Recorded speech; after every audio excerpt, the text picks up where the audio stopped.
Today I'd like to talk about the first three of the Four Noble Truths.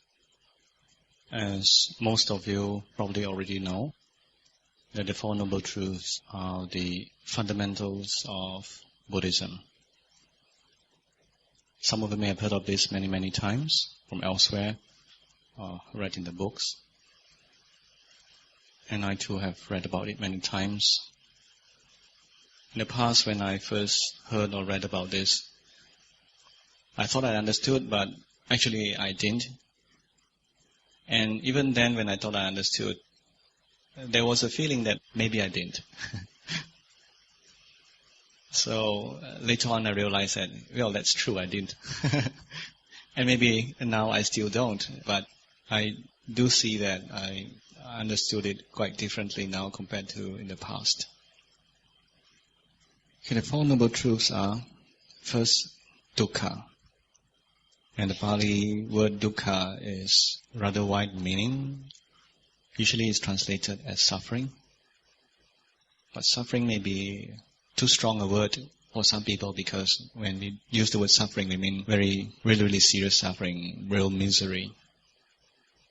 But the word Dukkha here has a wide range of meaning. It includes very serious misery, very serious suffering, pain. From that to the very subtle, tiny little bit of non-happiness, or some would say stress. And the second one is the origin of suffering. Where does it come from? Where does all our suffering, all our pain, all our stress, misery, where does it all come from? And the third one is the cessation of stress. That it is possible for all this dukkha, all this suffering or unhappiness, is possible. There is such thing as the cessation of all this. Then the last one is the path leading to the cessation of dukkha. Dukkha is a Pali word D-U-K-K-H-A. In Malay you have this word too. It says D-U-K-A, dukkha. Dengan dukkha citanya dimaklumkan, you didn't get the job. So dukkha citta here is both actually has an Indian origin. Dukkha is suffering or painful, and citta is the mind. With a painful mind, I'd like to inform you, you didn't get a job. So now today I'm going to just talk about the three parts of the four. What is regarded as dukkha in the text? There are three parts to it. The first part has to do with birth, old age, sickness, and death. We are all born already, so you're done with that, unless you're going to come again next life. Then there is old age. We are doing that by the moment.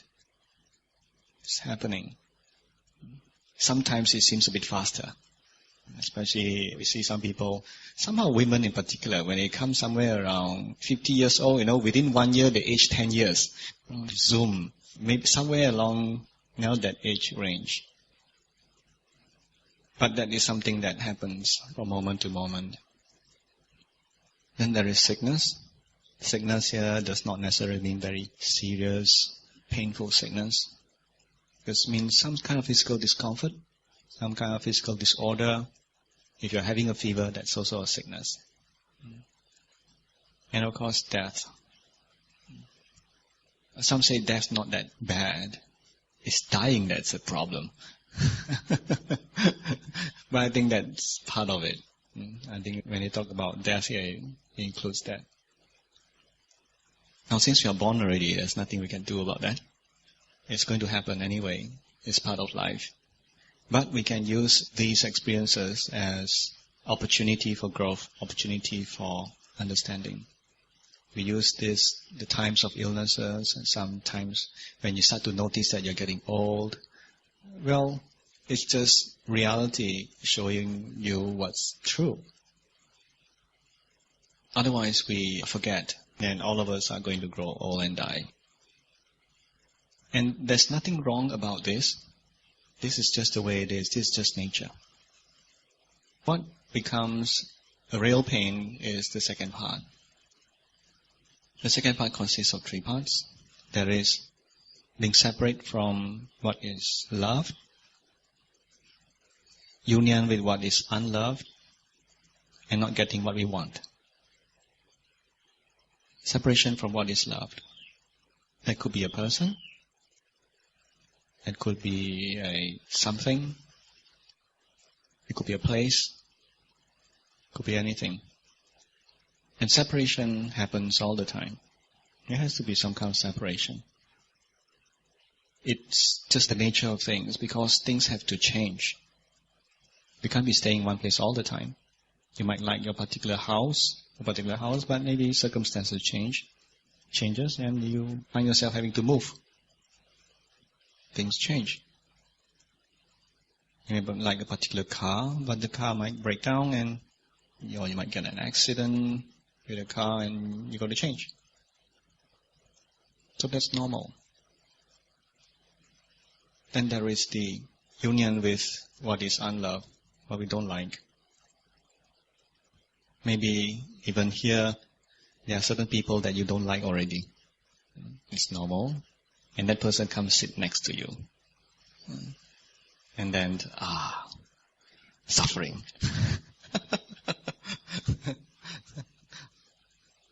So that happens. And the third part of this, not getting what you want. Oh, that's suffering, isn't it? You want, you can't get. And still you want, and you still can't get. And a lot of people think that, well, yeah, that's how it is, but so go and get what you want. Yeah, you can't get it, try harder. Work harder, earn more money, make yourself look prettier or more handsome, go for surgery. And maybe you'll get what you want. Try that. And maybe you do get. But how long can you maintain what you want? How long can you maintain what you get? So it's an endless struggle. If you think that is the way, there's no end to it. One time I was giving a talk on Buddhism, and I was trying to make a guess of how many Buddhists are there in Malaysia. Statistically, it actually says that, there's quite a number, about maybe close to 20% of Malaysians are Buddhist. But I don't think that's correct. I think most people just label themselves as Buddhists when they do surveys. So which religion do you belong? Well, I suppose I'm Chinese and I'm not Christian. I must be a Buddhist. And I don't want to be called a Taoist. I don't want that. So Buddhist. So I don't think there are many. If you want to say, could make a rough estimate, maybe it's just a very small fraction of that. I think maybe just a few 100,000 Buddhists in Malaysia will be quite a big number. And the rest of them, well, they are materialist. Why? Because they believe in material things. They believe that material things will bring them happiness. And therefore, technically, they should be called materialist. They believe in that, right? That's material is their God, which includes money.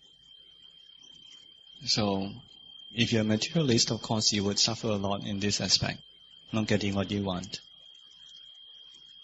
Then, after that, the Buddha said, in short, in brief, the 5 aggregates of clinging are suffering.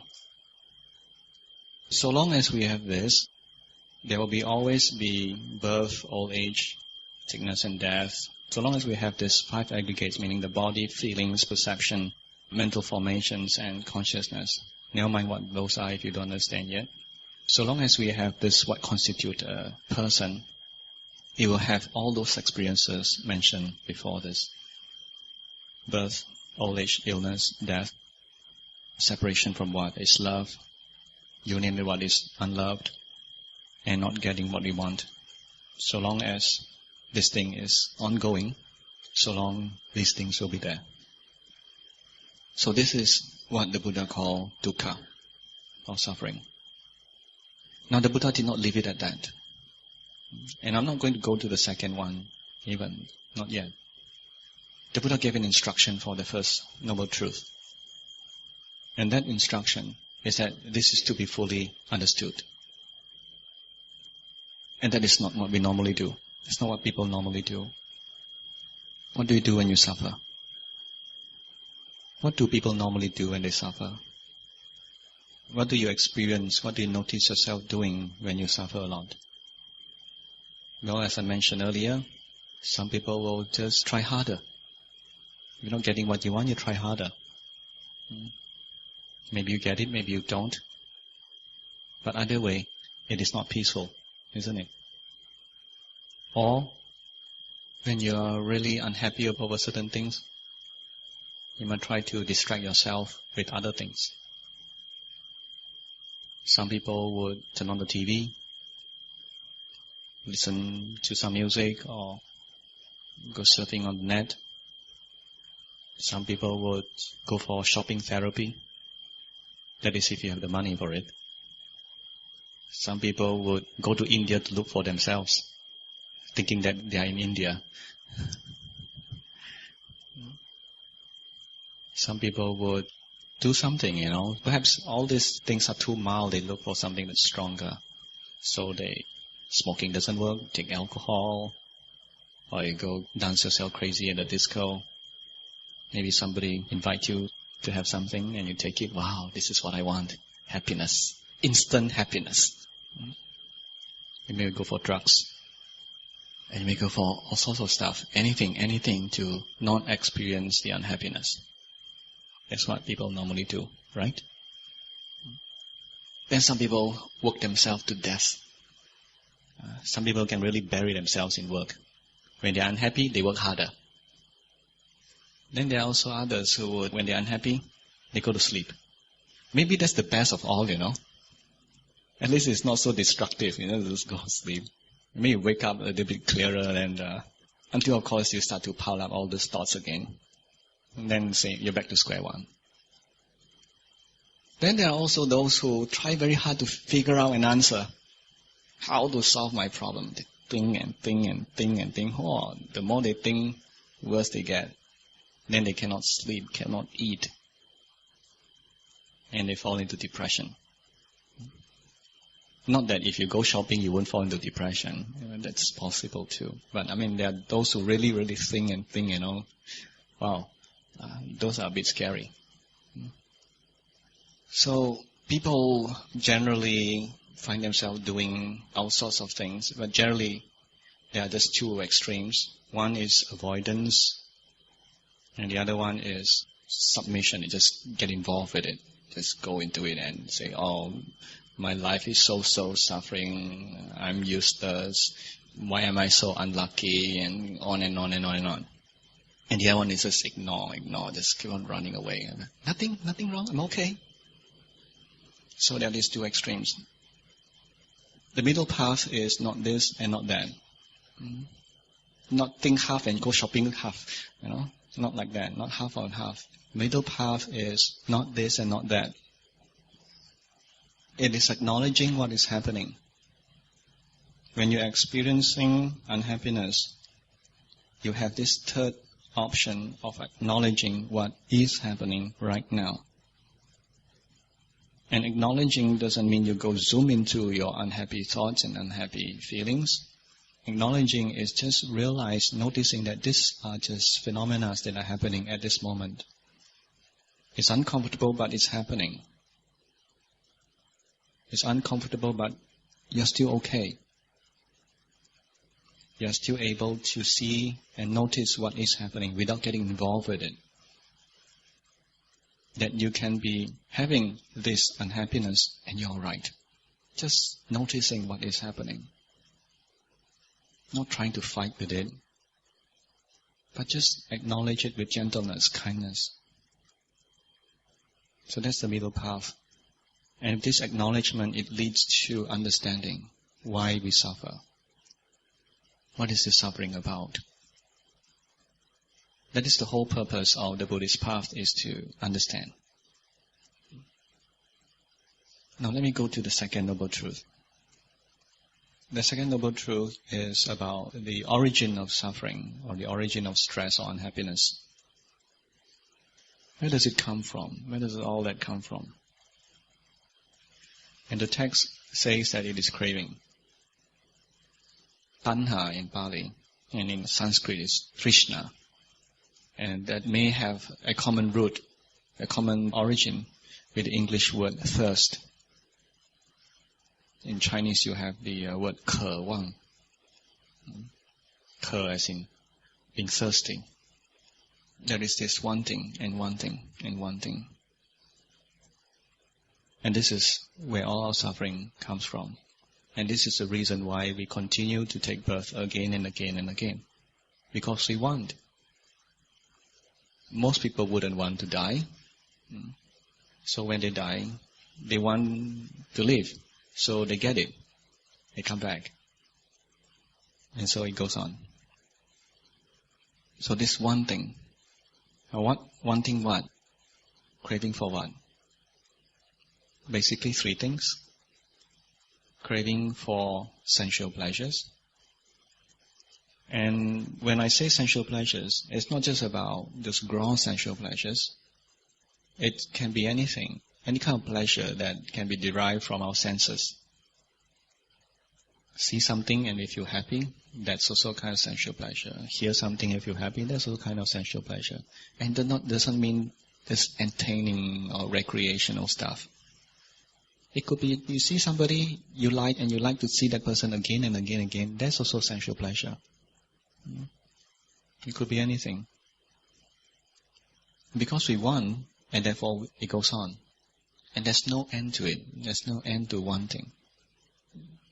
We may be satisfied for a while. We may satisfy ourselves for a while. Okay. Then later on, the desire comes up again and you find yourself not having enough again. You feel thirsty again, so to speak. And you go for another round and it goes on and on and on. There's no end to that. You may notice that within your life. Sometimes it could seem like something that's very noble, that's something that is very, not just noble, something that, you feel like you deserve. Like for example, wanting to be loved. Wanting to be acknowledged. Or simply wanting approval. But why do we want those things? Why do we want those things? Because when we get those things, we feel good. Right? So ultimately it's about that. It's about feeling good. Why do we want to see something that we like? Because we feel good when we see it. Why do we want to hear something? Because we feel good. Ultimately it's about feeling good. We are addicted to feeling good. When we don't feel good, we just want to get rid of it. No, this is not supposed to be happening. I want to feel good. So I like to give the example of when you fall in love. And when that person is being with you, you feel good, right? Nice. Get to sit next to this person. Get to touch this person. Look at this person. Hear this person. Everything. Smell this person. So you feel good. But maybe later on, this person changed. Maybe you had a fight. Now, do you feel good being with this person when that happens? You just had a serious fight. Or do you want this person to go away? You want to stay away from this person? Do you feel good when you sit next to a person and you just had a fight with? You don't feel good, right? But same person, right? Well, relatively, same person, right? So, at first, when you're with this person, you feel good. And then later, with this person, you don't feel good. So, question. Is it this person that you like? Or is the feel good that you like? What is it that you like? Is it really the person? Think about it, yeah? Think about it. Do you really, really like this person? Or do you like how you feel when you are in contact with this person? Of course, it's the same as when you don't like a person. Do you really don't like this person? Or you don't like how you feel when you're in contact with this person? So something to think about, yeah?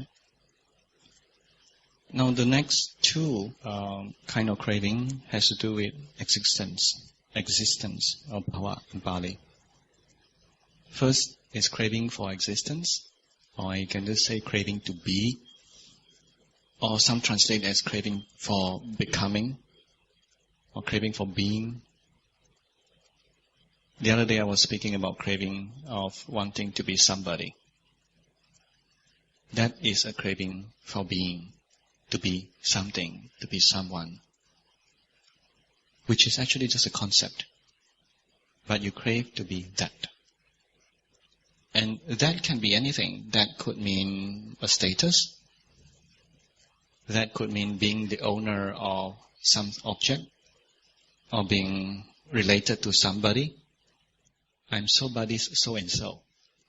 That's some kind of being, right? Yeah. And you can tell people, I'm somebody so-and-so, and you feel good about it. Right? And so there's some kind of being, which is, of course, it's not something that's real, it's just completely a concept. When you are sleeping, who are you? When you are not sleeping, you might compare, so-and-so looks better than me. Or you think, I'm more intelligent than so-and-so. When you're sleeping, what's there? When you're not thinking, knowing anything, what's happening? So this idea of being better or being not as good and things like that, it's just imagination. Which seems very real when you believe in it. But ultimately it's just an imagination. But we crave for this. We just love it. We just want to be something. So this is a kind of craving for being. Of course, there's also the craving for being in the sense of not wanting to die. Therefore, that's why people are so scared when they are going to die. They are afraid that they will just disappear. No more. Or at least they are not able to be somebody anymore. Being a father, being a wife, being anything. Even being a friend of a dog. You lose your identity. Sometimes some people, let's say, practice meditation, and when they understand certain things, when the mind sees that it cannot hold on to a particular idea of who he is, and I'm not talking about a complete dropping of identity yet, and there's certain identity like, I'm the person who is what? When he finds himself no longer able to hold on to this idea because the mind, the wisdom just sees that, hey, it's just not true. He might even find himself shaking because there is a strong wanting to hold back. So there is some sort of a fight between the craving or the clinging and wisdom. So at that time it can feel quite uncomfortable. But it's normal. When that happens, wisdom has actually won, and it's just a matter of time. Don't worry about that. Just step back and just watch and let things be. Then there's also the craving for non-becoming or non-being, craving to not exist. In the extreme form, that means craving to die, craving to not want to be alive anymore, craving to just disappear. When I was young, I had this particular strong craving. I was just wondering, if every time you go to sleep, you don't think about anything, you don't suffer, you don't feel anything. But then you wake up again, then, oh gosh, got to go to school again. And of course, other things, not just about school, as having to go through certain unhappy experiences. So, at that time, I wished that, if possible for me to just go to sleep and don't get up, that would be just wonderful. Just solves all the problem. What problem? No problem. Just don't get up. Finish. End of story. That was the craving then.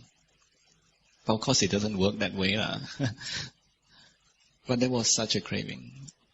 But every time I go to sleep, next morning, didn't work. So then that little mind thought maybe you have to figure out a way of a bit more proactive, So figure out a way of how you can just end a person's life. And at that time, I've already watched TV and already got some ideas already. Or read newspaper. Although I don't know a lot of words, but I could read a little bit and ask my father or mother what this is and all that. So I got some ideas already. So one is jump from a high place. Well, the highest thing around that area was water tank. The tanki, the tall tanki with a metal structure. That was the highest structure. My parents never allowed me to climb up there. It's possible to climb up there quite easily if you dare to. So, climb up there, jump down. But then I thought, what if it didn't work? What if I jump and break my leg and I didn't die? That wouldn't be a good idea, right? So I gave up that idea. So I thought of other ideas. I wasn't very smart. I wasn't very exposed to how a person might die, so I wasn't very creative then. The other thing I thought of was electrical shock. Because my father said that, be careful, don't put your hand inside this thing, be careful about touching these electrical things. You can get shocked and can die. Oh, okay. So I thought about it. I was also a careful type. I really thought about it, and one day I asked my mother, if I touch this wire, how long would it take before I die? And she said, well, in a few seconds, 5 seconds. Is it painful? Yeah, painful, very painful. Oh. And sometimes people don't die. Ayaka. So, okay, that's not a very safe way. After so much pain and don't die, what for? So, I didn't want to live anymore, but I don't want to have to suffer a lot before that happens. So I gave up the idea. I don't know of any other way, except for cutting the wrist, but that's just way too painful. No, thank you. I suffer, but I don't want to suffer like that, That's too much painful for me. I haven't suffered that much yet. So after figuring all these ways, which none of them appealed to me, so I gave up. At the time, the mind was so unhappy that it's this cloud of unhappiness. Whatever they are doing, wherever I go to, I just can't shake it off. I like watching TV. At that time, I was a TV addict, my mom said. But watching TV didn't cheer me up. I went out to play, go around doing whatever I like. Nothing cheered me up. Didn't work. So somehow, I don't know why. Don't know how. I don't even remember. I just forgot about the whole thing. When I'm saying this thing, you start to feel unhappiness within you. I would like to invite you to just let it be. Don't avoid it. Don't run away from it. If you have actually let go of something, you have truly let go of something, not just forget it. You've truly done that. Then when you think about these things, you see them as just a story. Just a movie. Just a story. Not too unlike a story that you read in the books or in the papers or watching TV. It's like something that's not you anymore. But you can remember this story. But if you find yourself having emotions coming up as you think about these things, it means that you're not done with it yet. You're not done. The emotions are telling you that there's still something within that hasn't been worked out yet. You have more work to do. So it's not a bad thing if you are feeling that. It's just an indicator. It's telling you. By that, I don't mean don't jump into the story. Right? Just notice. Just ask yourself, what's this all about? Some of you might notice unhappiness and just can't remember. For some of you might have some flashbacks, and that's enough. Just notice what is happening.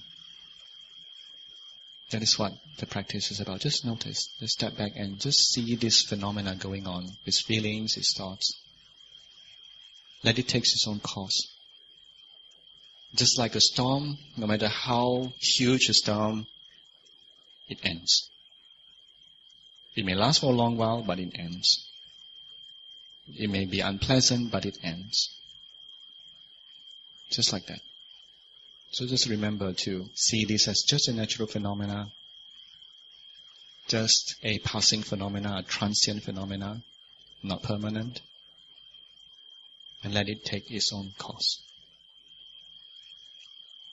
Can I have a show of hands how many have thought of not wanting to live anymore? 1, 2, 3. Okay. Not too many. One time I was giving a talk in Kampa to the students of Utah there. And when I mentioned this thing and I asked, so how many of you have such thoughts before? And these people are 20-something or around 20. More than half put up their hands. And when their hands shot up, people look around, you too? We go, wow, we could hear them going, wow. So, wow. So it's not that uncommon. It's not that uncommon. Whenever you feel that, wow, it's like my life is so unhappy, it's not just yours. Unhappiness is just unhappiness. Whomever who has those conditions that you were in, and I'm talking about internal and external conditions, would just naturally have that kind of experience. It's not something that's personal. Anyone who have that kind of mental pattern and that kind of external stimulus would have this interaction of factors and produce a similar result. So it's not personal. It's just the way things are when these conditions come together.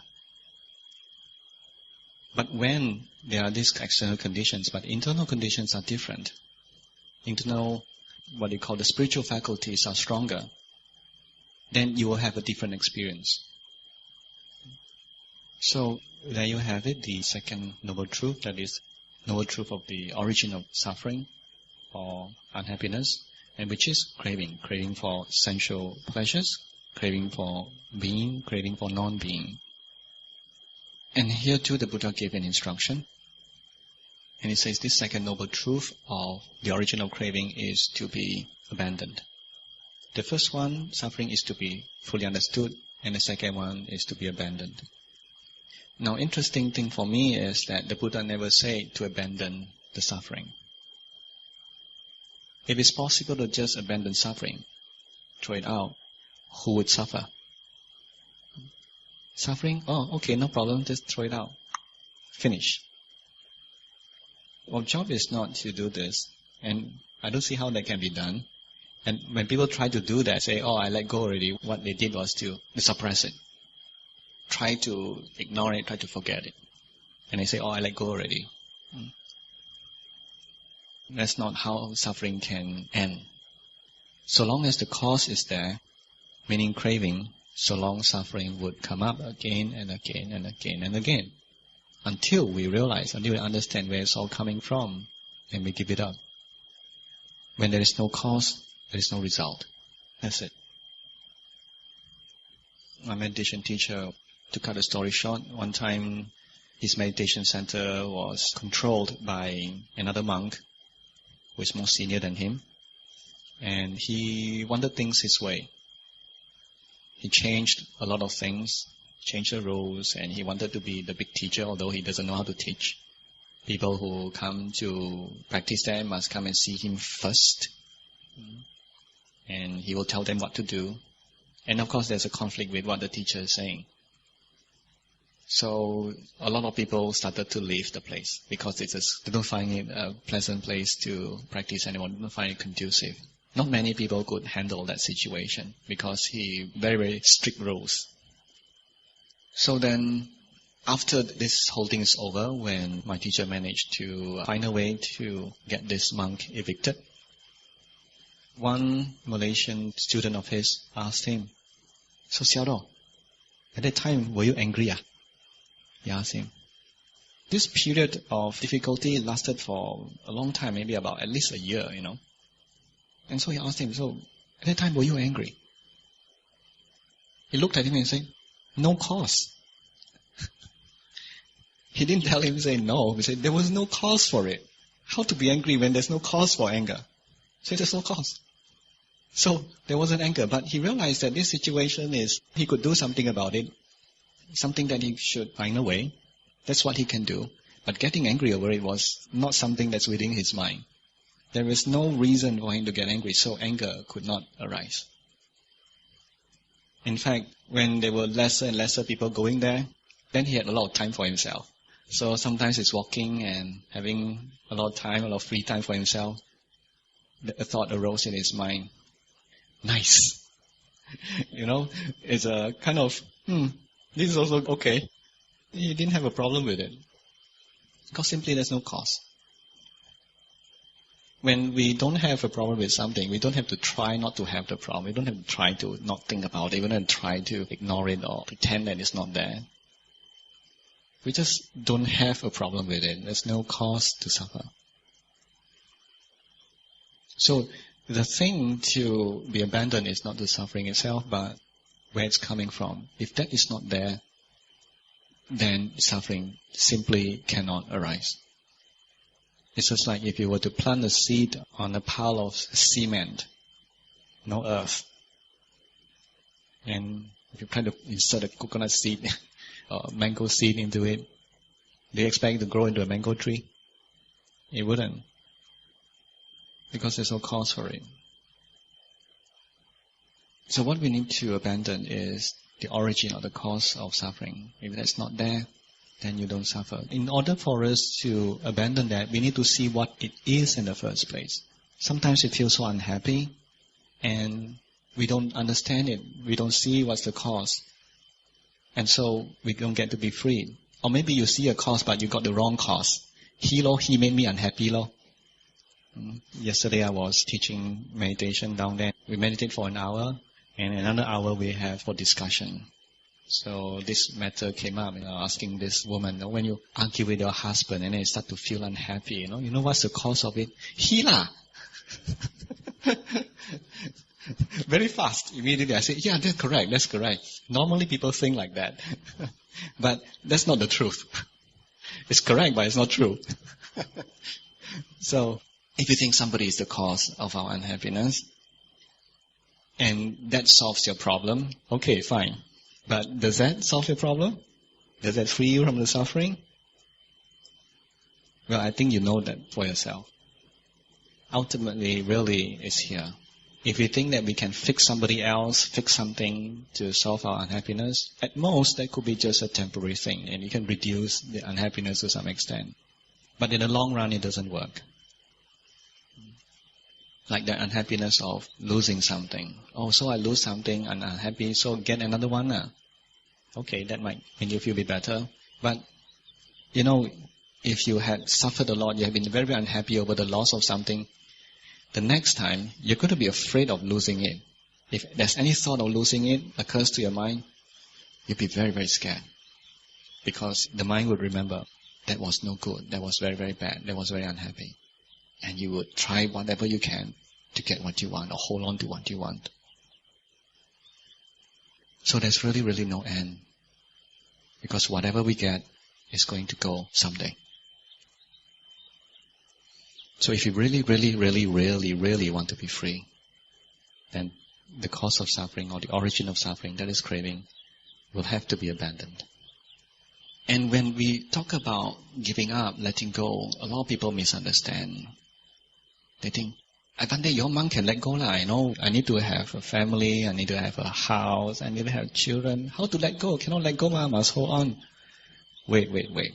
I don't mean get rid of your wife. I don't mean get rid of your house and go shave your head and become a monk. That's not what I mean. The thing to let go of is not the physical things. The thing to let go of is something within. It is a clinging. Well, craving and clinging, these two are closely related. Clinging is conditioned by craving. This is the thing to let go of. It's all within here. And so in order to be able to let go, you need to recognize that there is craving or there is clinging. You need to be able to see it and not just guess that you are craving. One time I was having a discussion with someone, a long-time Buddhist, and said, life a lot of suffering. Then I asked him, so what's the cause of your suffering in your life? He said, craving lah. So what are you craving for? He didn't have an answer. He's just repeating what he heard before. What's the cause of suffering? Craving. Why you say so? Because the monk says so. End of story. That's not understanding craving. You need to understand it directly. You need to see it, that it's actually happening. That is a craving or that's a clinging. And knowing, understanding directly is as real as to touch it.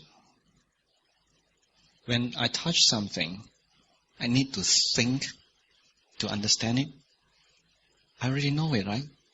I don't have to figure it out. That is the right direct understanding. If I'm not touching this thing, I'm just looking at it, I'm trying to figure out how it would feel if I touch it. And I may be very accurate about it, but that's still not it. I still don't really understand. I'm just guessing. So sometimes when you report to me, and I ask you why this one, I think is this one. Oh, I tell you, don't guess. Guessing is not understanding. Guessing is guessing.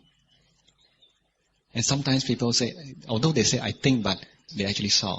But I just want to be making sure, want to set them on the right path. See, thinking is not it. Guessing is not what it's all about. We want to know it directly. When I say understanding, it's not about figuring out. It's about really being in contact with it. And because we're in contact with it, we know it directly, what this is. Since craving is something that the mind does, and craving is something the mind can understand. It's all happening in the mind. You can get rid of a wife and you're still craving. So now let me go to the third noble truth. The third noble truth is the cessation of dukkha, the cessation of suffering, or cessation of stress or unhappiness or unsatisfactoriness, no matter what word you want to use for that. It is any kind of unhappiness, any kind of stress. The Buddha defined this as the giving up, the letting go, the renunciation of what? Of that very craving that was mentioned earlier. Because of that letting go of the craving, and therefore there is the cessation of suffering. It's just a natural thing. You don't have to try to be happy. You don't have to try to make yourself feel good. Trying to be happy, trying to make yourself feel good, that's just another form of suffering. Trying to feel good. But when you don't have suffering, you don't have to be trying to feel good anymore, do you? Why do we want to feel good in the first place? Because we're not happy. That's why we're trying to make ourselves feel happy. But if you don't have any cause for unhappiness, then you don't feel unhappy. What need is there to try to feel good? Because it's just, there's no need anymore. So, it is about this giving up. And naturally, there is no stress or no suffering. And you can call that happiness. Here, I'm not talking about happy feelings, but simply the happiness of having no suffering. And the Buddha gave an instruction for this one too. He says that this cessation, this third noble truth of the cessation of stress, of dukkha, is to be attained. Satchikitappang. But this word satchikitappang, it comes from sakkhim karoti. Karoti is do, sakkhim is witness. It's a noun for witness.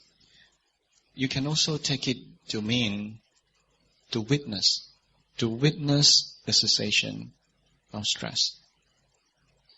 In a way that makes sense too, because the cessation of stress is not something that we can do, but it is something that happens.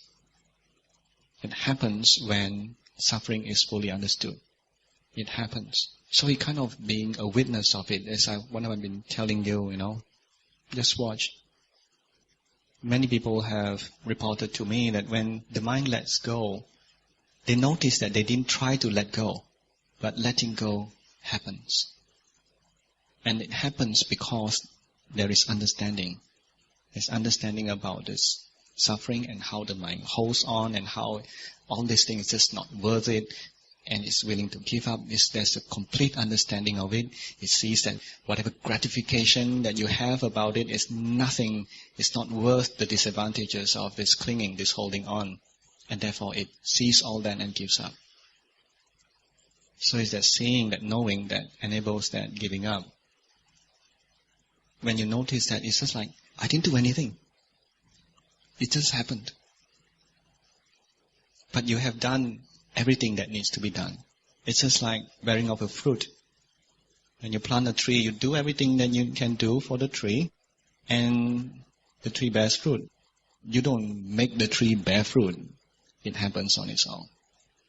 Flower come out and the fruit come out. That's all just nature happening. You just need to just put in the right conditions. When the conditions are right, the results will happen.